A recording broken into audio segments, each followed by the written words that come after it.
I think it was them who let Stoltz's men in.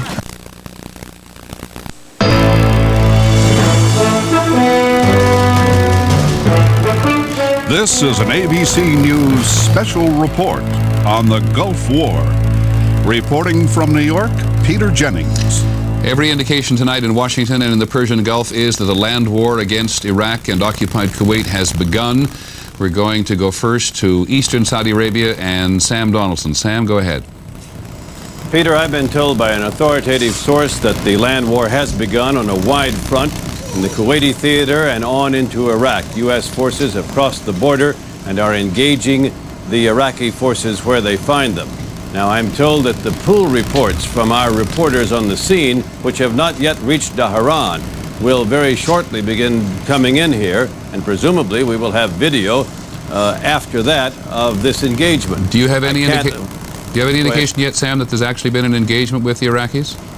Yes, I'm told that the Iraqis have been engaged. I can't tell you, Peter, in what size units, but I am told that our offensive is a very broad, massive offensive, following the same lines that we've heard the leaders say in the past, that it would be swift, that it would be violent, that it would be massive. That these aren't probing attacks, that the ground war has in fact begun. Okay, if we leave that map up there for just a second, please, we'll give you some indication of what Sam Donaldson is talking about, what he tells about a broad offensive. It's all the way from the Persian Gulf, all the way west to a place as far west, we believe, as a place called Rafah. And it's more than a couple of 100 kilometers across the Kuwaiti-Saudi frontier and then along the Iraqi-Saudi frontier as well. And an enormous number of troops and armor moving both on the ground and in the air. Let's go to the Pentagon, where ABC's Bob Zelnick is standing by. Bob, what can you contribute? Peter, we heard that the ground offensive was scheduled to begin at 8 p.m. local time. We also hear that it follows the classic Army air-land doctrine, and by that I mean that they are going right after the second and third echelon Iraqi forces to prevent them from reinforcing those that may become isolated at the front. And that means right in the early hours, an airborne assault against Republican Guard positions inside Iraq, north of the Kuwaiti border, and possibly just west of it as well. Those units will try to engage and tie up the Republican Guards, and they will be joined later by U.S. tank units pushing northeasterly as well. Okay, in just a couple of minutes, we'll talk to our military analyst, Tony Cordesman, and to retired Marine General Bernard Traynor in terms of what the actual tactics of this battle are. But remember what General Kelly, the Pentagon briefer, said several days ago when he gave a definition of how the actual land war would differ from the probing operations there have been across the border up until now. He said the idea is now to close with and capture or destroy the enemy. Let's go to the White House. ABC's Britt Hume is standing by. Yes, Britt. Well, Peter, the senior White House staff are all gathered here tonight. Lights are on here in the West Wing. Spokesman Fitzwater, who had left earlier, has returned. National Security Advisor Scowcroft, Chief of Staff Sununu are all gathered here. Preparatory, we understand, to the President's returning here tonight to make an announcement. He's supposed to leave Camp David, I've just been told, at 9 p.m. And do you know what the announcement's going to be forthcoming, Britt? I don't think there's any question about it now, Peter. The order we know now has been given for the land war to begin, and we're authoritatively told that indeed it has. No, I'm sorry. I meant to ask you when it was going to happen. Forgive me. Well, I have heard, and this is a loose time, 10 o'clock, but don't hold me to that. Okay, or before, and of course we will be here when the President or whomever comes out from the White House to make official what we all now believe is a new phase of the war. Pete Williams, the Pentagon spokesman, said this afternoon this was unquestionably a turning point in the war. There are also reports out of London tonight, unconfirmed at this point, that at 10 o'clock Eastern time, about an hour and a half from now, there's going to be an announcement from the Prime Minister's residence at number 10 Downing Street. If that is the case, it would make sense and confirm a certain Allied coalition cooperation in terms of letting the world know that this Allied coalition now has begun the campaign. Let's go back to Saudi Arabia and Sam Donaldson. Sam.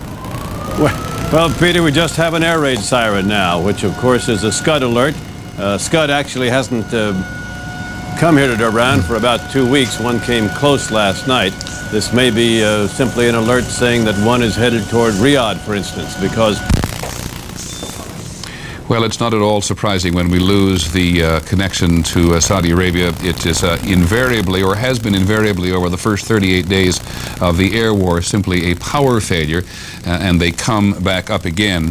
But remember what the military has said, that this phase of the war must be very swift.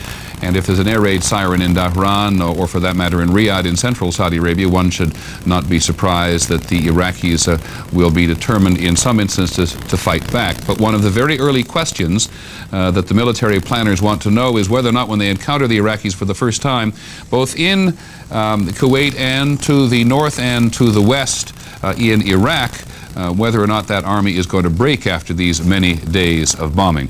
We have been rejoined by our military analyst, Tony Cordesman. Tony, I don't want to state the obvious. Are you there? Yes, I am. Okay, state the obvious at the moment. We should really, I think, stand back now, Tony, and go very slowly.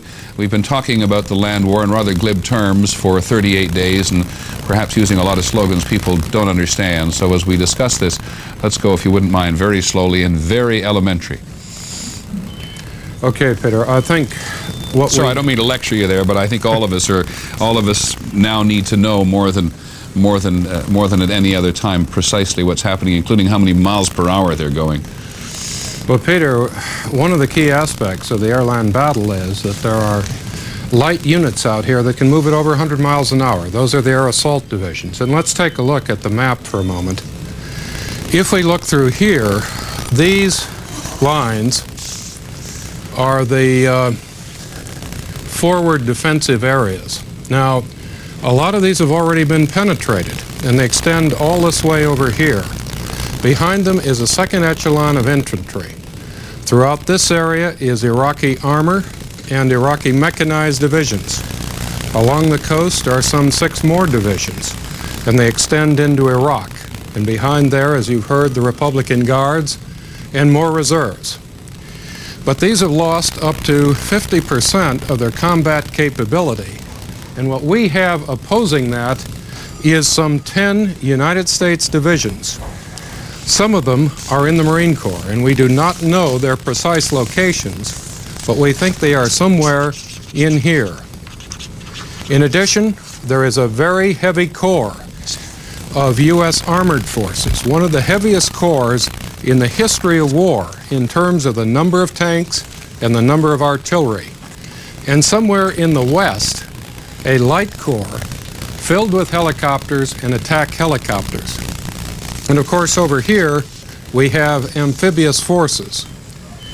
Now if this was only land forces, we'd live in a world where we had to slowly move through these Iraqi defenses. But in fact, because of the air-land battle, we've already gone through them. Many of the minefields are destroyed. The trenches were burned yesterday. Much of their forward defense structure has already collapsed. This reserve back in here and of infantry has already been largely destroyed. Let me slow you down for a second, Tony, because Sure. you've mentioned some things already that, as I said, we're going to be very elementary about this, and perhaps we even have some video. You said yesterday that the trenches were destroyed.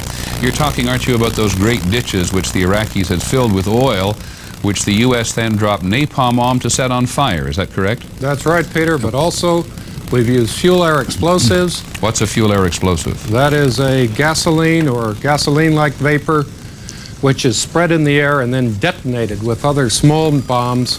So it puts a tremendous amount of pressure on the ground, exploding minefields, and sometimes filling in trenches, but often extinguishing any fires. All right, let me get you catch your breath there for a second, and we'll come back to you, because also joining us this evening is a retired Marine General Bernard Traynor, who is with us in Boston.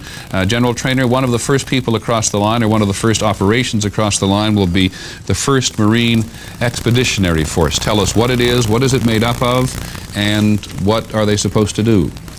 The 1st Marine Expeditionary Force, Peter, consists of 2 Marine divisions, and as I understand it, a brigade of Army tanks. About 60,000 men. Yes, I would say about 60,000 men in the aggregate total. And what are they supposed to do? Well, of course, we don't know exactly what their mission is, but presumably from their location, Their job will be to breach the defenses, and I'm not sure that Tony has us right on the defenses already being breached. I think what they breached earlier today, or earlier this week, was the sand berm that existed along the Kuwaiti-Saudi border.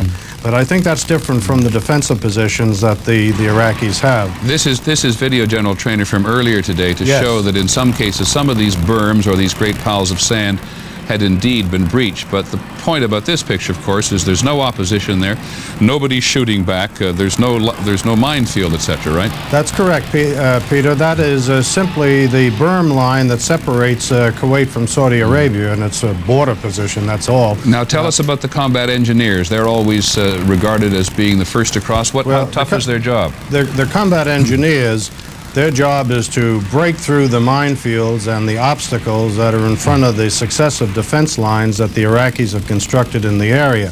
And they'll do this in a number of fashions. They'll be supported by air, dropping fuel-air explosives, which is a mist of fuel, which then ignites and blows up and presumably causes a pressure on the mines and blows the mines up. Also heavy ordnance drop from aircraft, which will do the same thing.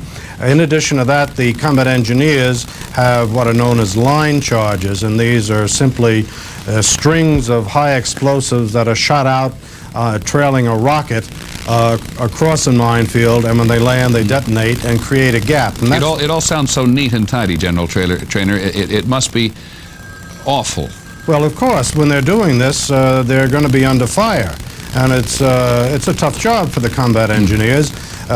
Most of them, of course, will be in armored vehicles, but nonetheless, the enemy is going to be firing lots of artillery and lots of rockets at them. And this is the job of our own artillery and of our own air to suppress this fire, so the engineers can create a narrow lane through the defenses through which armored forces can get into the rear of the Iraqi positions. They widen the gap, and they can flow forces then through this gap and surround the Iraqis in their immobile defensive position. I think I recall correctly from virtually every campaign that there are more casualties among combat engineers, among the sappers, than there are any other advancing unit at the beginning of a campaign. You've probably seen pictures of them from D-Day and World War II. And of course, what we're seeing here tonight, or what we're not seeing here tonight, but what we now believe to be widely underway, General Trainer, is really, in essence, D-Day revisited, that enormous invasion across the English Channel to free Europe. That's correct, Peter. This is going to be a big operation. And how messy do you think in the early stages? Well, all combat operations at the outset, until you get the enemy down on his knees, are messy. Plans never go the way they're written. The minute you start to execute a plan, it falls apart, and you have to depend upon the initiative of the leaders and the initiative of the troops to get the thing done. The British used to call it muddling through. Muddling through. Well, let's pause for a second and take a look at the piece we prepared. It's not too long, so we'll stay right on top of the news. But here's a report by ABC's Jim Slade on how tough a job the combat engineers have. They're first across. Allied commanders estimate the Iraqis laid random fields of 500,000 or more mines along the border, a hodgepodge of booby traps built by both the Soviet Union and the United States. Mines not only kill, they can be set in patterns which steer soldiers into artillery target zones. So sometimes the only way to go is straight ahead. If we find mines, we call up the engineers, have them blow a path clear for us. They might slow us down, but they're not going to stop us. The Iraqis will try. They've stockpiled a wide variety, including the so-called toe popper, a small mine designed to cripple a soldier. Others spread shrapnel, and the U.S. Claymore, which scatters ball bearings in a 150-foot wide circle. There are also Soviet anti-tank mines, which can fire a steel plate through the bottom of a heavy vehicle. They come in plastic cases so a metal detector can't find them. None of these is high-tech, but they are extremely lethal. Allied engineers will draw from a large bag of technical tricks to destroy them. They've been trying out fuel-air explosives, parachute bombs which ignite a spray of fuel above the ground. The blast's downward pressure is expected to set off mines buried in the ground. Standard bombs and artillery have been softening up the fields for days. But the tanks are the mainstay. One kind fires the Miklik, mine-clearing line charge, a 360-foot cable with explosive charges on it. When it hits and explodes, it clears a path about 25 feet wide. Other tanks are equipped with chain-wrapped rollers that detonate mines as they push through the fields. Bulldozers follow to smooth the way. The underlying concern in this operation is chemical weapons that may be in the mines. Vehicles are outfitted with detectors to warn troops who'll go through wearing chemical protection gear. The machinery is designed to slice through the fields as quickly and efficiently as possible. In the past, troops had to pick their way through mines on their own. Now, they're counting on high technology to do it for them. Jim Slade, ABC News, Washington. Remember, as illustrative, as educational as that video is, that report by Jim Slade, none of that in all of the training U.S. forces have had in, ironically, a lot of deserts across the United States where they at least have had desert training. In none of them has there been anybody firing back. And that is the point that has always been made about this campaign, that this is the first time that the enemy is going to be firing back on a direct basis. One example, Tony Cordesman, join us for a second again and talk about artillery. The Iraqis are said to have the finest artillery in the world, or at least some of it, that which they have left. We have been, or the U.S. forces have been out of their range up until now? They have been out of their range, Peter, only in the sense that the Iraqis couldn't target them. And the Iraqis do have artillery weapons with long range and high rates of fire. But ultimately, artillery is only as effective as your ability to know where your enemy is. And the problem Iraq faces is it has no long-range reconnaissance and no targeting capability except perhaps some people in the forward area. So the advantage that the U.S. has now, having knocked the Iraqi Air Force out of the sky over the last 38 days, is that the Iraqis have not been up to spot where the U.S. might be coming through at any point. That's only part of the advantage, Peter, because they've lost, if we are correct, nearly 50% of their artillery capability, and not simply all over the front. We have been pounding away at specific areas now for more than 10 days. That means we'll be advancing into areas where most of their artillery will be gone. Further, at least in some of these areas, we've had, I've counted them, 8 separate reports of people going forward to clear mines, some of them as much as 30 kilometers across the border area. Now, that's only 18 miles, but that means we are going to be advancing in a lot of areas where those fields are gone. And Peter, let's look at just at the map for a moment. If we look here and we look up at this mile scale, yes, they have long-range artillery, but it can only fire down into this area really around here. Now, the problem for the Iraqis is our forces can be virtually anywhere, and they can advance into many areas where that prepositioned artillery, even if it is surviving, is not going to encounter our forces. So they face a much more serious problem than worrying about how far the weapons can fire or how many shells they can fire. Okay, I want to put up another map, if we have now, which has on it something called the Wadi al-Batn, and ask General Traynor to give us some sense, General Traynor, of how broad this whole front is, and in very general terms, talking about the order of the battle. As you say, you don't want to ever to be in a position of being specific if you know specifics, I guess, at this point. But give us some sense of how the whole thing moves ahead on a broad front. Well, I don't think they'll be moving ahead on a broad front, Peter. As Tony indicated, there's all sorts of types of operation which will take place there. I'm sure there'll be envelopments. The sledgehammer swing to the west, that seems to be a reasonable option. Let's go to our map. There'll be what you might call breaching operations. This would be almost like a spear thrust through the barriers that the Iraqis have developed to get into the interior of Kuwait.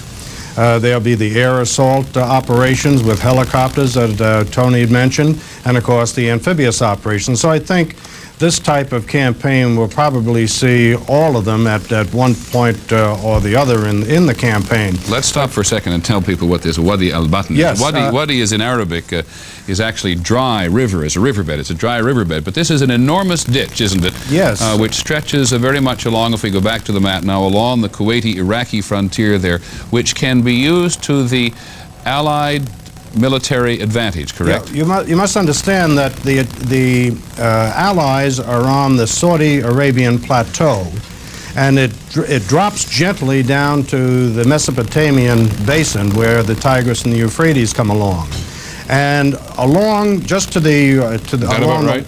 On the western border of Kuwait, there is the Wadi Batten. And at the point where the U.S. forces are, it's roughly a mile wide and about 100 feet deep. And this runs practically the entire length of Kuwait, and it's aimed pretty much at Basra. It runs from a southwest to a northeast direction.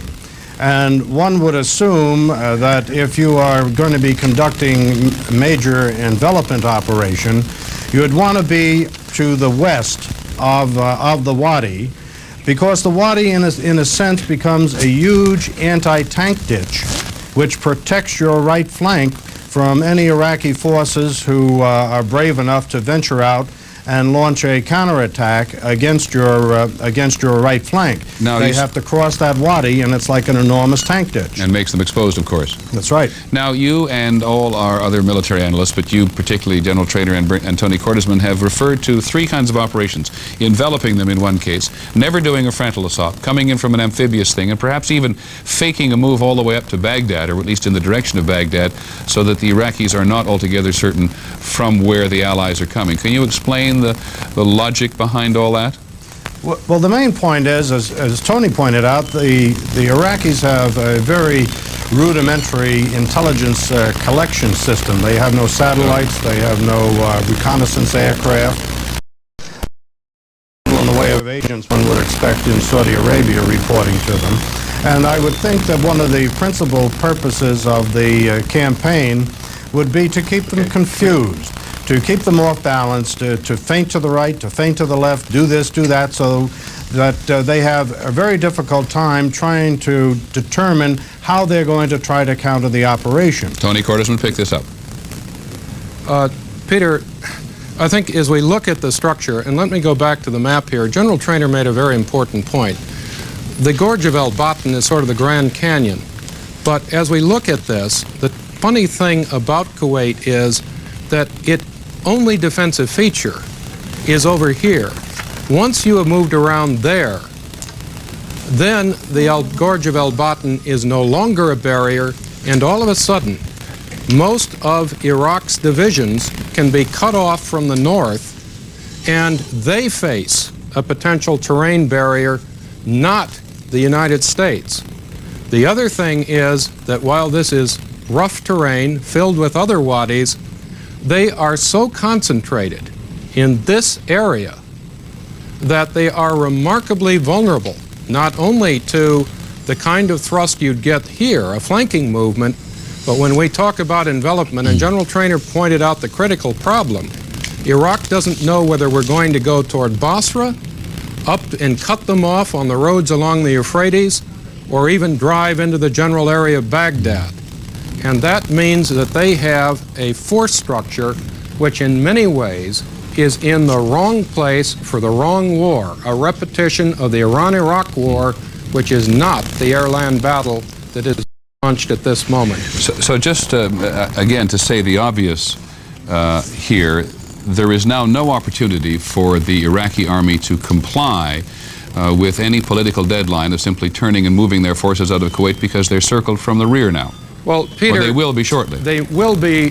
When we say shortly, it could be anywhere from a matter of hours to perhaps 48 hours. But I think historically we have to remember that compliances of this sort... Am I correct, General Trainer? Correct. And the point of going up there, as we continue to look at that map, is to make the Iraqis think that you're on the way to Baghdad, because though it doesn't show on this map, Baghdad is just not too far above Nasiriyah, right? That's correct. Now, I don't know if this is what they have in mind, but clearly the strategy appears to be to mix the types of operations that are available to us to present Saddam Hussein's generals with two very distasteful alternatives. Either stay in place and be cut off and surrounded, or to come out and prevent the Allied forces from surrounding them, and in coming out to do battle then, lay themselves open to destruction from the air attacks. Now, we have an advantage both with you and with Tony Cordesman in that you've both been in the territory. What kind of territory are they on? Is this sand all the way? Do they run into any mountains? Do they run into any hills? Do they go through any villages? No, well, of course there are villages out there, but most of the area is uninhabited. The only thing you have out there are the oil lines and that sort of thing. But basically, in this gentle plateau that runs from the Saudi Plateau down to the Mesopotamian Valley. Well, let's go back to the map and have a look at the Saudi Plateau and the Mesopotamian Valley. Well, sorry to keep doing this to you. There are no mountains, so it's kind of a gradual slope. It's almost imperceptible on the ground. But most of that terrain is sand and gravel. And other than when it's raining, when it turns to mud, and a couple of soft spots that are easily identified because they are of a dark brownish color, the rest of the area is quite trafficable by trucks and by armored vehicles, and they're not restricted to the roads. Okay, let's go to Sam Donaldson now, who's in Saudi Arabia now, Sam, and see if you can fill any more details of actually what's going on. Well, Peter, we still don't have any reports from the front, except to hear, as I said earlier, that the wide, broad front was being employed, as you and Tony and Bernard Traynor have been discussing, to try to move both into Kuwait and Iraq. We can show you some artillery preparation, though, from last night. Here are some guns that the Marines were using near Godar into Kuwait. Big howitzers all night long, several artillery exchanges. And I'm certain this evening, it's now, about 5 o'clock in the morning here, we had guns like that exploding all along the border, too, as part of the preparation for the ground assault. We've had a lot of, from this particular air base where I am, we've had a lot of takeoffs in the last couple of hours. Planes have been